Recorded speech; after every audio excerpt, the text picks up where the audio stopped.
this is where his rage bubbles up, is when he has to be protective dad mode. Mm-hmm. Because something that he did or something that he didn't do allowed his kid to get hurt in some way, which is the last thing he wants to do.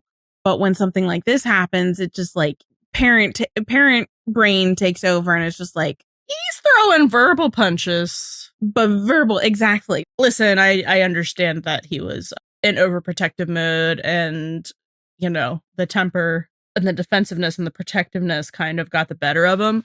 But I just think he was a little, and I'm glad Chris wasn't there when he said this, but when he was like, oh yeah, let's pick on the disabled kid. I was like, bro, you put him in a specialty school. Like, yeah, like again, why is that your first thing that you're jumping to? When, like, you literally were in a parent-teacher conference where she's saying your kid was popular. Yeah. Everyone loved him. Why is that the first thing you're jumping to? His insecurities coming up.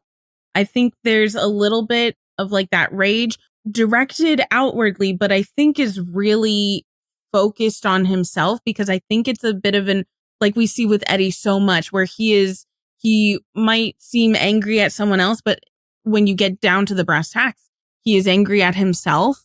So I think it's an overcompensation about Eddie not being there for Chris getting hurt, Eddie not being there for Chris again.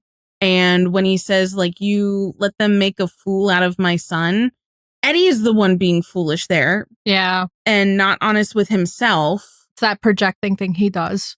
Yeah, exactly. Like and I think he feels foolish for trusting Anna so quickly. Okay, because I saw this earlier, but like, how are you?